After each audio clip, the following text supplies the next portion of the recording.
understand. We put weeks into this, thousands of dollars into this. I do understand. Sir, please stop. Please stop. Is somebody gonna pay me? Sir, I'm just asking you to stop. It's not your house to destroy. It is my property. This is my property. I have receipts for everything. Yes, ma'am. I do understand that you see.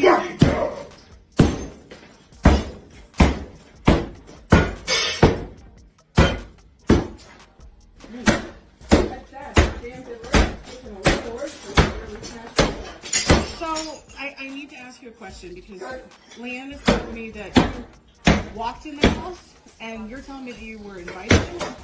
That came in that's not taking back your stuff. It is our stuff. This is how we need to take it back because we solidly built for construction. Unfortunately, let us fall off. I'm more than happy to deal with the police. More than happy. More than happy.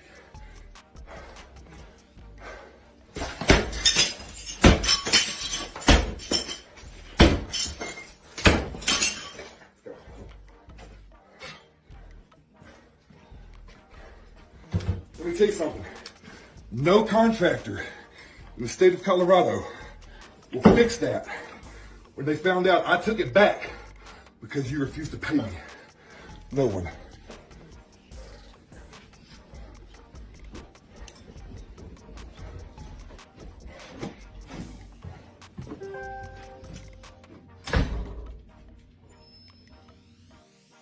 What's up, guys? This is William from Negroranomy with another video. You see the video with the contractor, is losing his mind over not getting paid. What do you guys think? You think his actions in this video was warranted, was the right thing to do? Because if I was owed $7,500, I would have done the same thing. So I believe this contractor in this situation, he was right in his actions. That all the work that he did, if he's not getting paid, should be removed. So if that's what he would shoot to get removed. You see, in the time that we're in, we're fighting off this, this pandemic, and a lot of people are struggling. And even now, especially in America, they're stopping the what's it called? The stimulus checks. They're stopping the unemployment checks. So a lot of people have to go back to work. Same thing in Canada. They're trying to wean people off the monthly unemployment. So they're trying to get them all back to work. So this guy, he's doing a washroom renovation for $7,500. That is a good price to do a whole washroom renovation. That is a good price. So it's not like he's trying to give a high price of $20,000, $50,000, or he's trying to charge some exorbitant prices. He's giving a fair price, which is a little bit low. But, everybody's struggling. So he probably was trying to give this guy a good price, and now the guy doesn't want to pay him. So I feel the frustration in this contractor to put all of this work into bathroom renovation, mixing up, carrying all those cement bags, carrying all those tiles into his pickup truck from Home Depot, then taking it all the way to the house. And he probably didn't have any help because it looks like his help is a lady. So it was him doing all of that lifting and then removing all of that existing wall and bathtub and toilet and sink that was in the washroom, and then remodeling it, mixing up the cement, mixing up the plaster, and then he's got to bring back the bathtub, bring back the toilet, bring back the sink. All of that requires a lot of work, and you spent most of it on your knees looking at how the bathroom is. A lot of it is on your knees. So it's a lot of back-breaking work for $7,500 that probably took him a week or two. So I can sense the frustration. It's not like an office job where you just sit and you're just typing and you're not getting any scars, any cuts, any bruises. Because when you do contracting work, a lot of times you're going to get injured, you're going to get cuts, you're going to get bruises. You could even lose a limb. So it's a lot of work. It's not something simple where you're in an office and you just sit back and punch numbers. So, you know, you can tell that this company is a legit company too. It's not some crackhead just doing, a shady job. This is a real company, and you can tell because the guy's got his own tools. The helper looks like she's got a T-shirt with the company's phone number and logo. So it's a real legitimate company from what I can see. And if you're a real legitimate company, I'm sure you had everything in writing, especially when you're going the $7,500 bill. None of that $7,500 bill should just be word of mouth. It should always be written. And I'm sure working as a legitimate company, he would have had everything written down. So that's why he's frustrated and really mad, probably, because he knew the landlord, the owner knew how much it cost and how much to pay once it was done.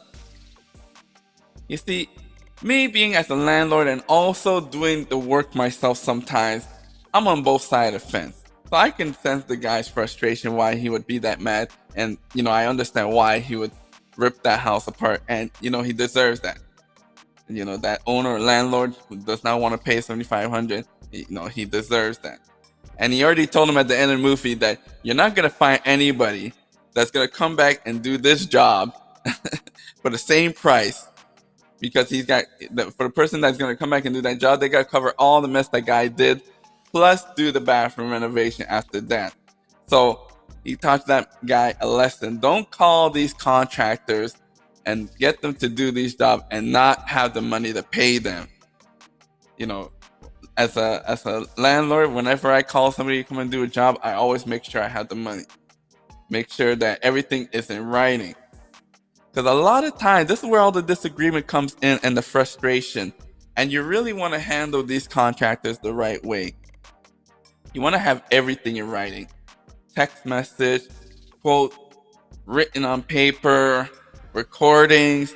You want to have a before and after of what you want. Because you want to avoid a lot of problems. Because a lot of times what happens is these contractors, some of them, if you don't have it in writing, they're going to try and find some way to muscle more money out of you. Me being a landlord and a contractor, I've seen it go both ways, where the contractor, he'll come in, he'll quote in a job, and then later on he'll tell you, oh, this material wasn't ready, or they have this works a lot better. Oh, we didn't get all this material, so we substituted for this. So they try and find different ways to cut costs by substituting materials, and especially if it's not written down, they're just going to make whichever ways they can cut corners. And that's not what you agreed to. So a lot of times you gotta have it in writing. The exact materials, the timeline, because a lot of these contractors, if you don't give them a timeline 1 to 2 weeks, that this job needs to be completed. Some of these contractors will make you wait 8-9 months, forever, because you didn't write down an ending date. So when I'm working as a landlord, I always make sure I put a due date. So if the people don't do it by that due date, then I find another contractor. You're not going to hold me up for that long, to do a job for 8-9 months when it only takes a week to complete. So that's another issue. You got to have it in writing. And you always want a before and after product. So you show them a picture of what the finished product is supposed to be. Your ideal situation. And see, right now, even now, I have this issue. Right now, there's this guy. We already wrote up the contract and a text message of what he's supposed to do. But now he's trying to come back and say that the job was 4 times more than what the job is supposed to be done. So to take care of this issue, I always have other quotes, and I show him quotes of what other people would have done the job for. So I can always give it to him. So why are you changing your prices now? And then this guy is trying to charge me 4 times more than what a regular company would have charged. Trying to give him some job, some work to do. So even with them, especially this when we have issues, especially when you're working with people that you know. Sometimes us black people, we're trying to make contracts, verbal, we're brothers because we're always thinking that we're not going to scam each other. But though in my past, I found that brothers are the ones that are always trying to scam me compared to white contractors. White contracts, everything written on paper to go, they do the work, they're gone.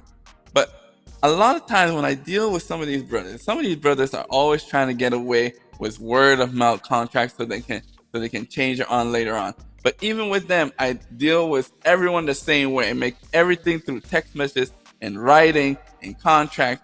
So even these brothers that want to try and give me a different type of story, I show them all the facts and the receipts. So I tell them I'm not going to pay for your nonsense. You're trying to make them gains, but I have everything written down. Because a lot you gotta make sure that these brothers are not trying to get over you. Some of them are trying to be shady. And a lot of times you give these guys a chance, but you gotta make sure even when you give them a chance, especially if you're going over $500, you gotta have it in writing. So guys, that's only for you. What do you guys think? Make sure you like, share, and subscribe. Bye bye.